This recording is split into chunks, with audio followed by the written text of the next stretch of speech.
Hey guys, we're the Hard Time Strongman podcast, training up a better class of man.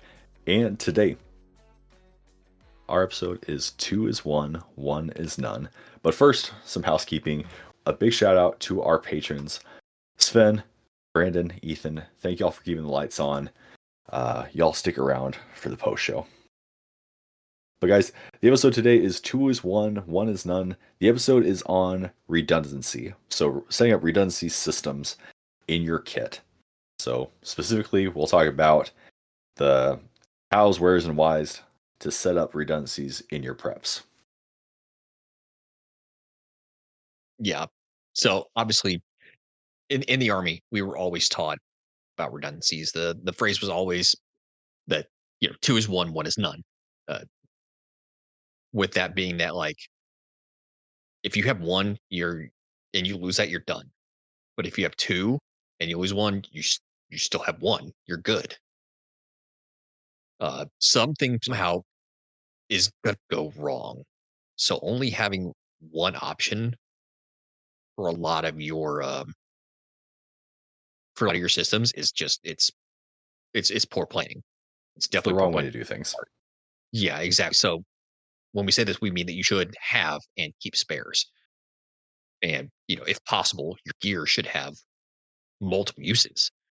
That's also what we mean by redundancy. Right. So parameters for the episode, how we're going to rein ourselves in is we're going to try to limit the equipment to our 3 lines of gear. And we're going to try not to get lost in the weeds. No promises. No promises, but we're going to do our best. But as with everything else, our general template is going to be martial, fieldcraft, medical, and homesteading. Homesteading, we are going to very much limit or omit entirely because that is something that we could more than easily get lost in the weeds on. So Holy crap, yes. we'll see what happens at the end of the episode. But martial, our pew pew, shoot, move, communicate, all the fun guy stuff with your fun guy friends. What do you want extra of? Um, well, I can tell you right off the bat what I want redundancies of is ammunition. Like, yeah, yeah. If you get in a firefight, what's the one thing you need? Um, a metric crap ton of ammo. You do not want to run out of ammo, period. You want to be able to cross load ammunition. So if somebody runs out, you can hand them ammo or mags so that they can run it. Feed the pig. Same thing. Feed the pig. Exactly. Same thing with, say, batteries. You want to have extra batteries. You want to have batteries to be able to hand out to dudes if they lose theirs or if there's die. You want to have batteries to be able to cross load from one system to another because the batteries in your nods are not the same as the batteries in your PEC 15. They are not the same as the batteries in um, your weapons light. They're not the same as it can go on and on and on. That's the important thing about having redundancies, especially of ammunition and batteries. Batteries, especially because of the fact that I can't tell you how many times I had your weapon from the armory. And if I had just changed the battery the last time we had it out, which could have even been the week prior, every single time my It's gonna be dead. out of the armory, the batteries were dead. Same thing with my nods. Every single freaking time, they were always dead. And I always turned my stuff off. And I ensured that I had turned my stuff off. So I don't know if you guys in the armory were just like turn the stuff on and leave them on just to be dicks, but screw you guys. I can't confirm or deny that. It was cold in there though. I will give you that. So that probably drained the batteries like nothing else. That is exactly true. Yes. I will say I'll do you one better. I I checked my NOD batteries. Or I know I checked my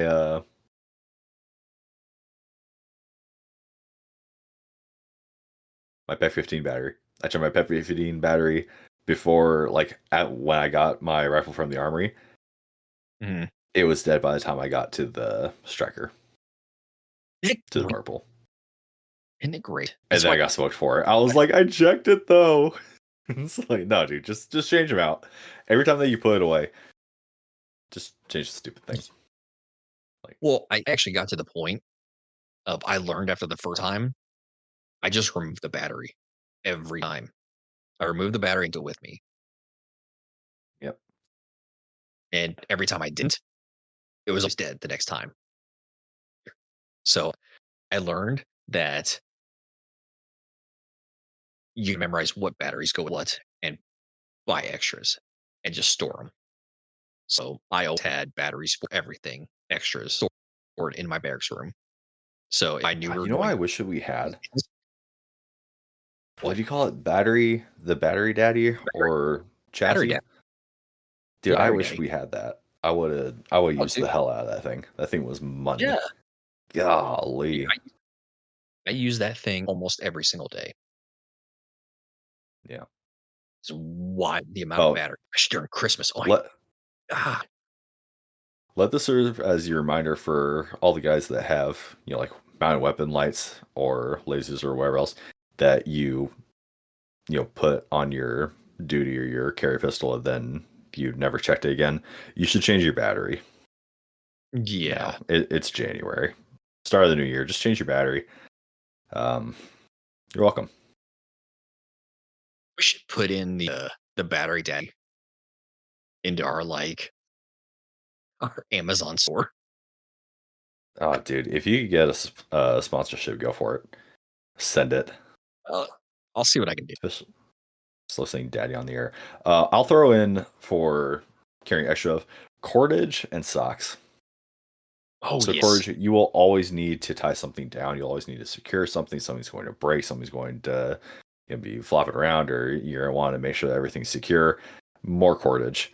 Uh, oh, super super easy one. You find the link in our bio. Atwoods, they sell a micro cordage set, low roll, and that micro cordage is really great. It's baller. And it comes in I their nice little roll that has the blade mhm. attachment, so you can store it, you can cut it, you can do everything else. So it's like a little waterproof storage compartment. Great company, and I think we get what 10%, 15% off using Strongman in their store. Check the link in bio. Yeah, it's in Also, bio. socks, Yes. socks, Oh my god, always socks. dude. You you get However, you get wet and cold feet long enough, and you'll never run out of socks again. You'll tistic it. I would yeah, carry at least two extra pair for however long we were going to be gone. At least 2 to 3. so Like I here, don't mess with that. here's the thing.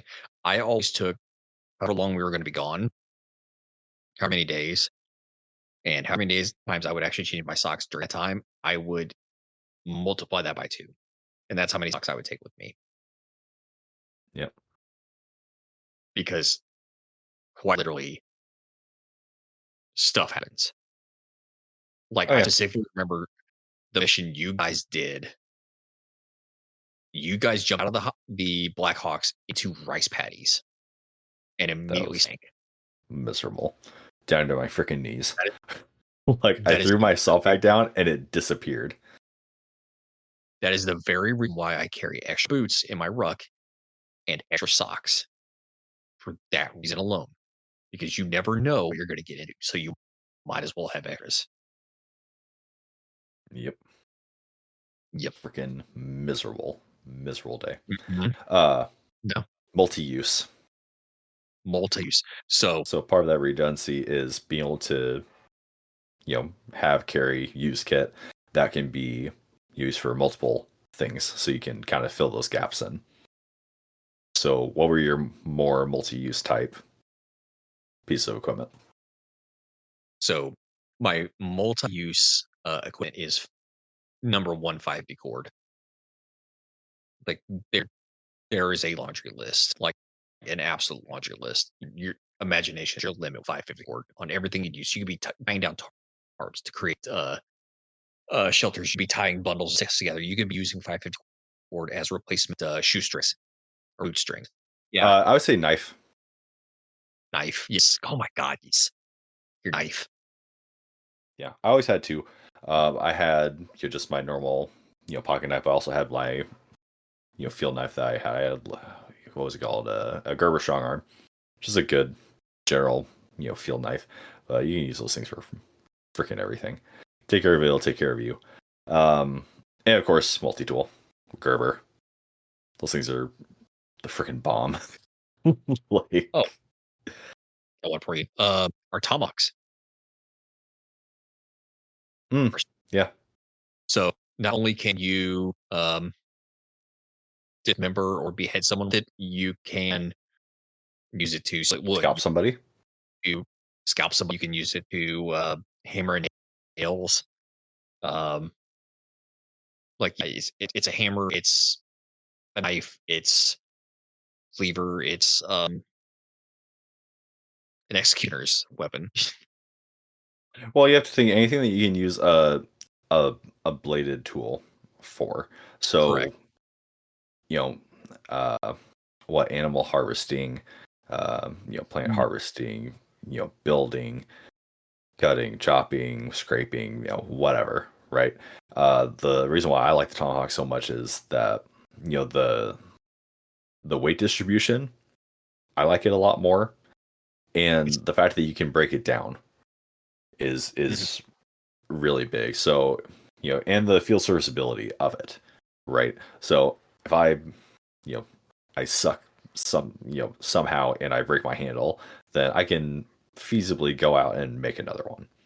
Whereas if the Yep. hatchet or an axe or whatever, then you're kind of SOL unless you have like extra wedges and stuff where you can make your own handle. But it's a lot. I feel like it's a lot more plug and play with a tomahawk. It truly is. Yeah. I mean, honestly, even your ammo is multi-use. I mean, I have actually taken rounds and I've used them as letter openers. I've used them to cut tape. I've used them to. I mean, you could use them to create booby traps. Like, Mm-hmm. Use the it's gunpowder to cauterize wounds, set off mm, explosives. yep, yep. Anyway, Like, literally your fieldcraft. imagination is your only limit. That is what we're trying to get to with this episode today. Yes. All right. So fieldcraft. Fieldcraft. Extra. Um, just let's roll off with the big four: Warfire, shelter, food. Um, big proponents of the rule of three. So Tertiary. collecting, Yep. purifying, all that stuff. So water, you should have a way to purify it with by chemically. So whether that's iodine tablets, aquifer tablets, whatever, mechanical filtration, so Sawyer filters, Grail filters, whatever kind of filtration system you have, I highly recommend some sort of gravitational filter, just because of the volume that you can collect is a really big deal, especially when it's not just you. If you're working with multiple people, that's a really big deal. And then having some way to boil water, so that's where your crappy canteen cup comes into play. Or if you have a jet boiler, any other nice sort of thing. Fire, have 3 ways to make fire. So your ferro rod, Mhm. Bic Yep. lighter, whatever. A magnifying glass. So I bought these. Well, I mean, you Focus. can. It's like 50 different companies, but it's called Life Sport gear. It's literally just a Fresnel lens in a little plastic case.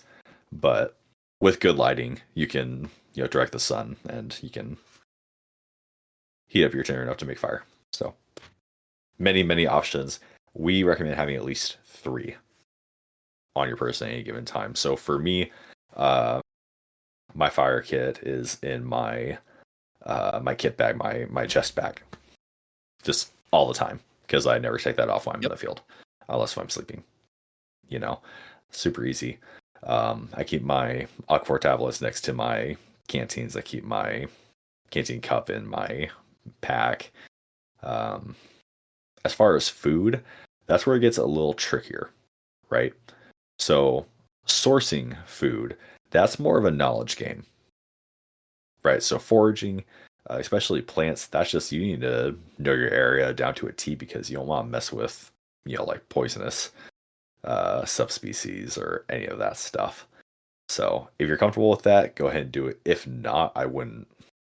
I wouldn't risk that because especially with people who are confident who don't actually have a good knowledge base, you're gonna get in trouble like that guy on Alone who thought that running water over moss was a good way to purify it.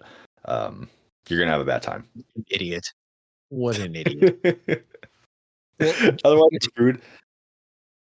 What's I up? mean, even with food and hunting, you have to be real careful with that because how many of those dudes in Alone, hunted squirrels only to catch like some kind of disease because they had freaking gut rot or whatever it was in it's kind of bacteria in their guts and like it was Well, just and preparing it well, harvesting it well, right? So if you clip the Mhm. intestines and you get Oh, fecal matter or whatever else all over your meat, I mean, yeah. Or if you don't prepare it well, yeah. if you don't cook it well, et cetera, right? Um,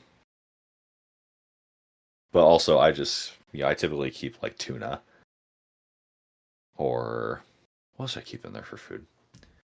Tuna, you can keep peanut butter, but that's kind of dependent on the heat. Salt's really good I to keep in a little container. But I yeah, mean, we need to do a class on like nutrition sustainment. I'd love to get an actual nutritionist on because that'd that's be so great. touchy. It is. There's just so much.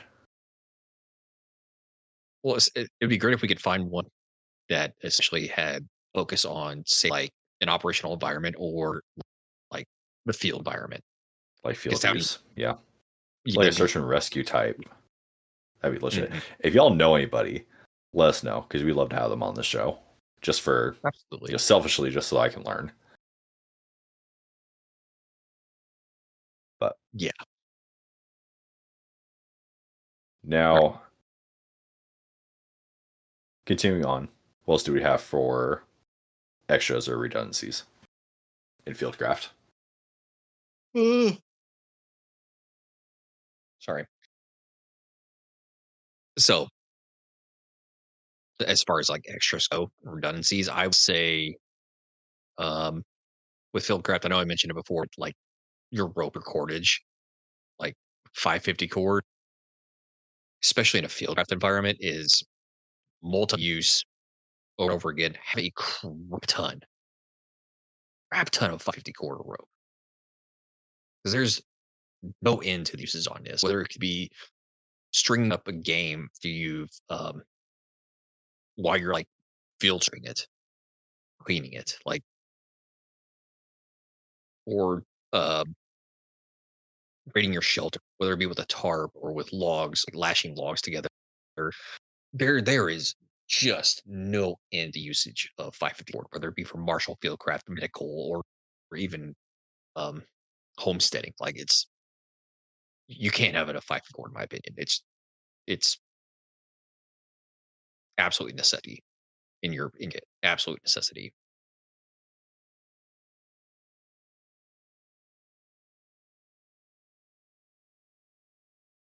Oh, and socks, obviously. Always sucks. Always socks. Change socks. Take a knee, drink water, change socks. That's the mantra. That's the mantra. It'll as it should be. Uh, This is the way. yes. Yeah. Multi-use. Um. I mean, this is kind of easy. Knives, ropes, Yeah. cordage. The whole deal with Fieldcraft is living, operating in the field, right? So once again, your Mhm. imagination is the limit, but also you need to, one, keep extras of this stuff, but also pack all this, prep all this with the intention of this is for multiple uses, right? Mhm. So cordage, yeah, I'm gonna have to tie down my shelter. I'm also gonna have to tie down my equipment, make snares, do this or that or the other, whatever. You have to keep that in mind. Knives, especially those kind of just like basic tools, they need to be able to wear a lot of hats. So we were just talking on the Discord um, with a guy. He's going through and sharpening all of his knives, and he's like, "Well, I wasn't able to get this to where I was like cutting pear. I wasn't able to get like razor sharp." And it's like that's fine. If you have a good working edge, on a bladed tool, that's all you really need. You don't need to make it razor sharp. That's a lot more upkeep for you. And it's better to have a solid edge that's repeatable and will last than having to keep touching up your tool at the Right. at the expense of you might hurt yourself, right? Oh, yeah. Yeah, and it's time. Like, not everything has to be like kitchen knife, like professionally sharp kind of thing. You said a good working edge gets you through, I would say, close to 95% of every single type of use that you need out of it. You know, Well, and it's situation dependent, right? So you wouldn't want a axe to be razor sharp. It makes no sense. no, no. Do I like having mine sharp? Absolutely. Just because Thousand I've had percent. fair share of, I've had my fair share of taking an axe, slamming it down, even with the grain, and it just thud and bounces. That is a terrible feel. That is an Mm, absolute terrible feeling. So yes. I know what it is. I said, using the pay test, but when it, especially when it comes to axes, like I'm not talking kitchen knife, like sharp. I mean, just like you could take a piece of paper and like just kind of run it across and it'll probably start to cut it. That's what I mean by sharp. Like it doesn't have to be super freaking sharp. And I know like this is someone else on there too. It was just it's meant to cut. It's meant to split. And that is entirely true. It's so as long as you can bite into the wood, the weight and momentum of that act is going to do the rest. Mm. So, and lots of weeds. Sorry, guys. What'd you say? And some of the weeds. Sorry, guys. Moving We on. What? Why do you always do it's that? coming. Ugh. Uh, all right, moving on to medical. So Oh my god. this one's pretty easy, but Yes. always recommend having redundancies, having extra stock of medications, Mm. especially if you have prescription medications. That's obviously very vital, at least a month of whatever you may need. Um, Other stuff we do need to do a basic farm class, but other stuff that would be really good to have on hand would be like analgesic, antipyretic, anti-emesis. So in normal person terms, so something for pain, something for fever, something for nausea. Inflammation. What what else? Yeah, If, inflammation. Absolutely, absolutely. Um, Heartburn. I don't know. mm, That's more okay. superfluous. But Our first aid kit here is at the house is just it's so freaking docked. I mean, we have drawers for like flu and cold, so cough and cold. We have wounds, burns, even down to like gut health. Like we try to cover every single possibility that you have medically in any given situation here. Just because you never know. You never know. I mean, but it's same thing can be said in this environment. Like you don't need to go to those lengths, but at the same time, you definitely need to have any medication that you're actually taking or think you could need, especially when it comes to like pain or um, infection. Definitely have stuff for that. Definitely carry extra bandages, carry extra tourniquets. I mean, mhm. my God, in my car, there's in the door pockets, I have tourniquets in both front doors. It's and in the freaking center consoles, both of them. Yeah. There's just because how many times do you hear about like car wrecks on the interstate? I mean, you get a car Mhm. wreck there, you're talking about three to 5,000 pound vehicles, metal glass slamming into each other, slamming into guardrails, slamming into trees. You're gonna probably have broken bones. You're probably gonna have pierced skin. Well, not to And you mention, slash an the artery or possibility of like vein, you're gonna amputation. bleed. Yeah, you're gonna bleed. Mhm. And the best way to stop Something that, to keep in mind. burn it. Yeah, something to keep in mind, obviously, with the tourniquet mark whenever time you gave it. But other stuff, any of this, the medications especially, but the medications, any kind of um, equipment, any kind of supply that you use for medical, you need to make sure that you are rotating that stock. So, you know, Mm, the mess and the bandages don't do you any good if, they expired 5 years ago. You know what I mean? So, something to keep in mind. As far as multi-use for medical, that was also really easy. Uh, Coban, shears, ace wrap, um, you know, super easy stuff there. We talked about Coban and ace wrap in last episode on silencing your equipment. Uh, you use that as a cover for anything metal on metal to protect it. You can use it on a handle to give you a better grip, whatever. Tying down equipment, what have you. Shears.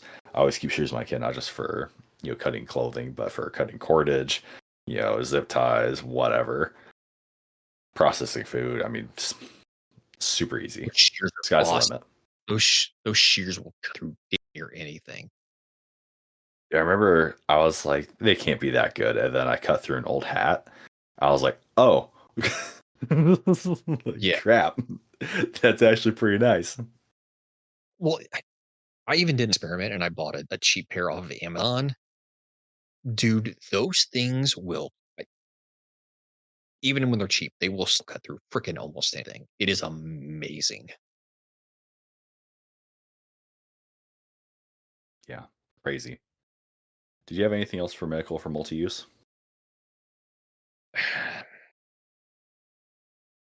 Honestly, no, without going too far in the weeds, because there's a lot of multi-use for a lot of things. Even getting into like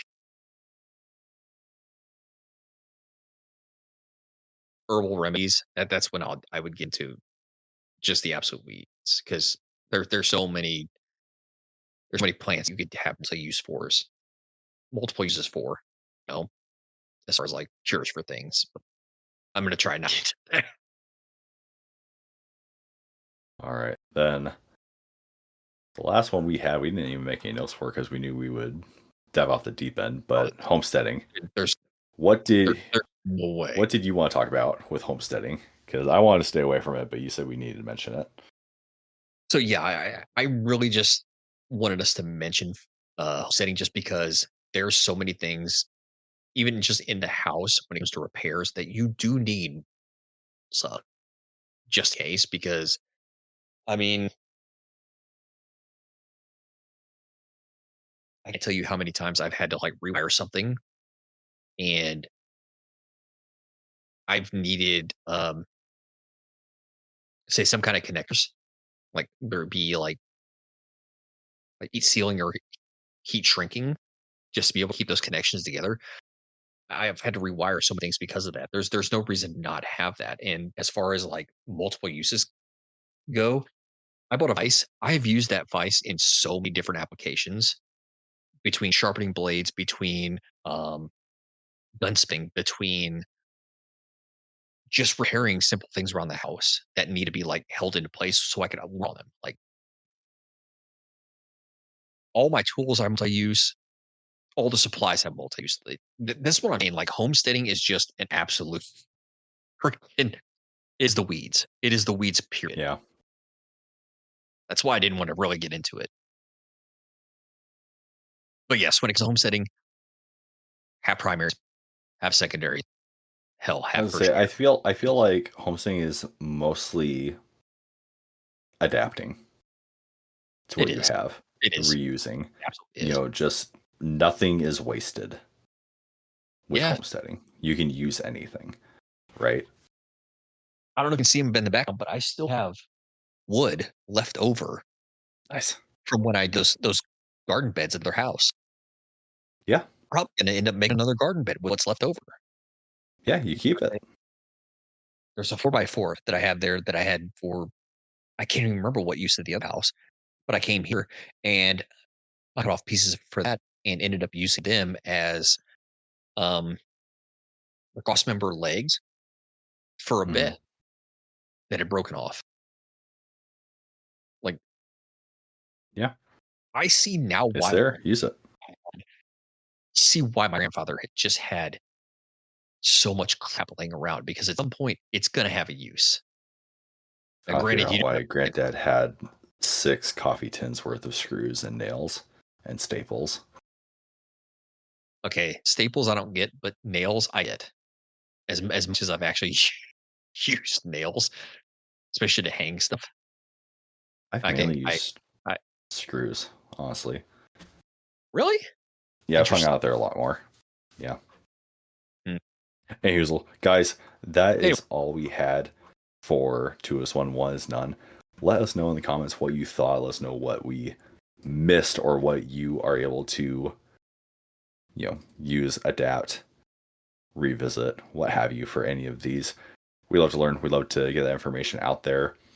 Another big shout to all of our patrons. Thank you all, patrons. Stick around for the post show. To everyone else, this was 2 is 1 is none. Thank you for listening. Stay in the fight. stay in the fight.